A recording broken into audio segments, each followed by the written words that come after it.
तो CLE's KK CBSE school Chikkodi कक्षा 6 में एक बार फिर से आप सभी का स्वागत करती हूँ। बच्चों, पिछली कक्षा में हम पढ़ रहे थे शास्त्रीय नृत्य के बारे में। शास्त्रीय नृत्य क्या है बच्चों? शास्त्रीय नृत्य अभिनय के माध्यम से किया जाता है, ये हमने देखा है। और भारत के संगीत नाटक अकादमा ने भारतीय शास्त्रीय नृत्य के 8 प्रमुख शैलियों को बताया है।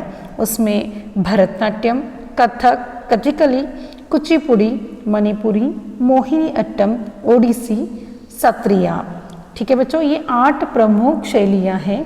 उसमें हमने पिछले क्लास में कुचिपुड़ी के बारे में देखा है, कथकली के बारे में देखा है, भरतनाट्यम के बारे में देखा है, उसी के साथ ओडिसी के बारे में भी हमने देखा है। हाँ, तो बच्चों एक बार फिर से शॉर्टकट देखते हैं कि कुचिपुड़ी नृत्य क्या है। कुचिपुड़ी नृत्य आंध्र प्रदेश का प्रमुख नृत्य है, जो कि कलाकार मंच पूजन करने के बाद ही नृत्य शुरू करते हैं। और इस नृत्य में कर्नाटक संगीत बहुत महत्वपूर्ण है। और इस नृत्य में जो नर्तिका होती है वो खास किस्म के आभूषण पहनती है। उसमें हल्की लकड़ी बुर्गू से बनाते हैं, ठीक है। और उसे कुचलेपुरम गांव के नाम से ही इस नृत्य को कुचिपुड़ी नृत्य का नाम मिल गया है, ठीक है। दूसरा जो नृत्य है वो हमने देखा भरतनाट्यम। ये तमिलनाडु का प्रसिद्ध नृत्य है। इसमें बहुत मेहनत करनी पड़ती है, क्योंकि इसमें लयबद्ध तरीके से पैरों को ज़मीन पर पटका दिया जाता है, घुटनों को मोड़ा दिया जाता है। इस प्रकार से बहुत मेहनत से ये नृत्य करना पड़ता है। और इस नृत्य में सबसे महत्वपूर्ण जो 2 नृत्यांगना थी वो है रुक्मिणी देवी अरुंडेल और मृणालिनी साराभाई का नाम भी हमने पढ़ा। तीसरा नृत्य जो हमने देखा कथकली। कथकली नृत्य केरल राज्य का प्रमुख नृत्य था कि इसमें किसी आधार पर नृत्य किया जाता है, जिसमें रामायण या महाभारत जैसी कथाएं होती हैं। और नृत्य से पहले नर्तक आकर्षक श्रृंगार करते हैं। और इस कथकली में जो नृत्य करते हैं लोग, वो दानव और देवता बनकर अभिनय करते हैं, ठीक है बच्चों। उसी के साथ साथ जो अगला नृत्य हमने देखा था वो है ओडिसी नृत्य। ये शास्त्रीय नृत्य के 4 नंबर का नृत्य है। और इसमें इस नृत्य के द्वारा भगवान विष्णु के 8वें अवतार कृष्ण के बारे में बताया गया है। इसमें उड़ीसा की कविता तथा भगवान जगन्नाथ की महिमा को प्रस्तुत किया जाता है, ठीक है बच्चों। तो इसी के साथ हम अगले और 4 जो प्रमुख शैलियों में से और 4 नृत्य जो है उसकी भी जानकारी लेंगे, ठीक है। तो देखिए उसके आगे आता है कथक। कथक जो है उत्तर प्रदेश का प्रमुख नृत्य है। कथक शास्त्रीय नृत्य की उत्पत्ति उत्तर प्रदेश से हुई है। यह भारत के प्राचीन शास्त्रीय नृत्यों के 8 रूपों में से एक है।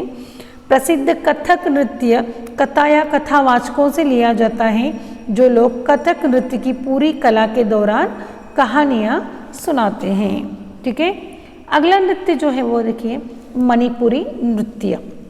मणिपुरी नृत्य रूप भारत के 8 प्रमुख शास्त्रीय नृत्य रूपों में से एक है, जो उत्तर पूर्वी राज्य मणिपुर से निकलता है। मणिपुरी विषय राधा और कृष्ण के रासलीला अधिनियम पर आधारित है और आध्यात्मिक अनुभव के साथ साथ धार्मिक रूप से भी ये हमें दिखाई देता है यहाँ पर, ठीक है। तो उनका ड्रेसिंग देखिए बच्चों, यहाँ पर चित्र में ने दिखाया है कि किस प्रकार से ड्रेस होता है। तो इसमें राधा और कृष्ण के रासलीला के ऊपर ही ये नृत्य किया जाता है, ठीक है बच्चों। अगला नृत्य जो है वो है मोहिनी अट्टम। मोहिनी अट्टम भारत के केरल राज्य के 2 प्रमुख शास्त्रीय नृत्यों में से एक है। अन्य शास्त्रीय नृत्य कथकली है। यानी कि केरल में 2 नृत्य जो शास्त्रीय नृत्य जो है वो 2 प्रकार के हैं, वो केरल राज्य से हैं। उसमें है एक कथकली और दूसरा है मोहिनी अट्टम।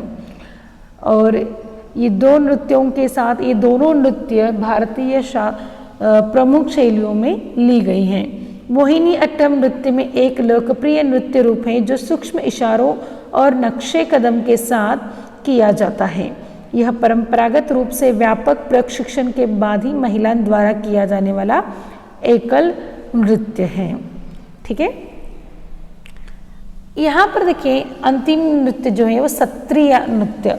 सत्रिय नृत्य आसाम का लोकप्रिय शास्त्रीय नृत्य है। वहाँ हर घर की लड़कियाँ इसे सीखती हैं। असम में कला, साहित्य और संस्कृति के प्रति जनमानस में गहरी अभिरुचि है। शहर के हर चौराहे पर किताब और वाद्य यंत्रों की दुकानें नजर आती हैं। फिर महान संत शंकर देव ने सत्र परंपरा को स्थापित किया। उसे आज भी समाज सत्रिय नृत्य संगीत को प्रोत्साहित करके किसी न किसी रूप में संरक्षित कर रखा है। इस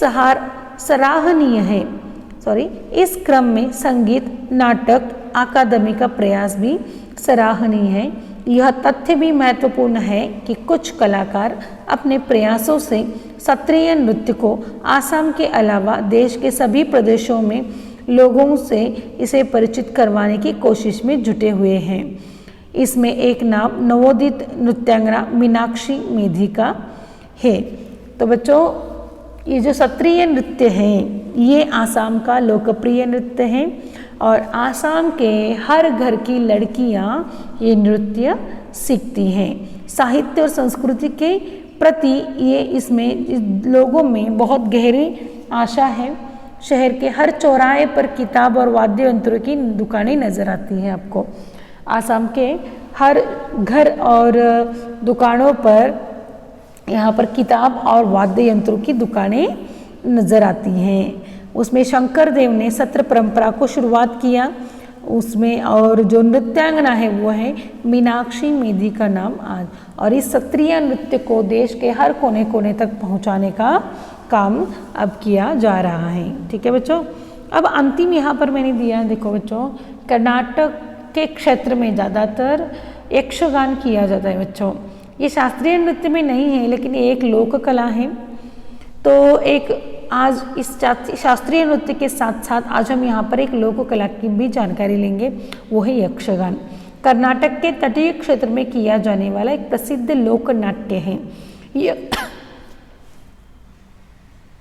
यक्ष का शाब्दिक अर्थ है यक्ष के गीत। कर्नाटक में यक्षगान की परंपरा लगभग 800 वर्ष पुरानी मानी जाती है।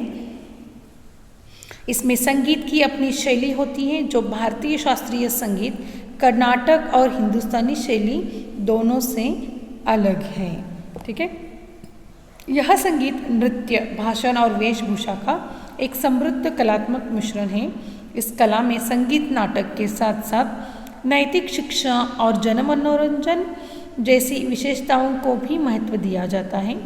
यक्षगान की कई समांतर शैलियाँ हैं जिनकी प्रस्तुति आंध्र प्रदेश, केरल, तमिलनाडु और महाराष्ट्र में की जाती हैं।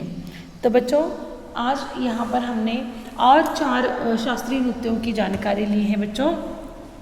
तो आपको इन शास्त्रीय नृत्य का जो भी मैंने अब यहाँ पर आपको प्रेजेंटेशन किया है, जो भी आप हर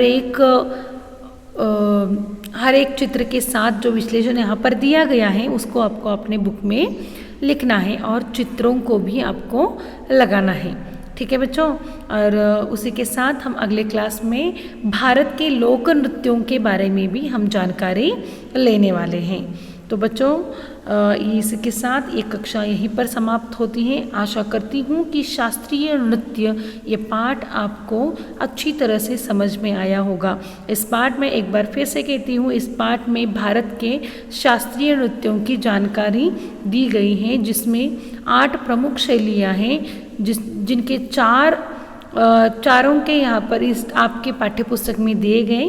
बाकी 4 क्या किया है हमने इस क्लास में सीखा है। ठीक है, उसमें पहला आता है भरतनाट्यम, दूसरा कुचिपुड़ी, तीसरा कथक, चौथा मोहिनीअट्टम, 5वां ओडिसी, 6ठा मणिपुरी, 7वां सत्रिय और 8वां कथकली। इस प्रकार से भारत के 8 प्रमुख नृत्य के 8 प्रमुख शैलियाँ हैं। उसी के साथ साथ जिस प्रकार आज हमने शास्त्रीय नृत्यों की जानकारी ली है, अगले क्लास में हम लोक नृत्यों की भी जानकारी लेंगे। धन्यवाद।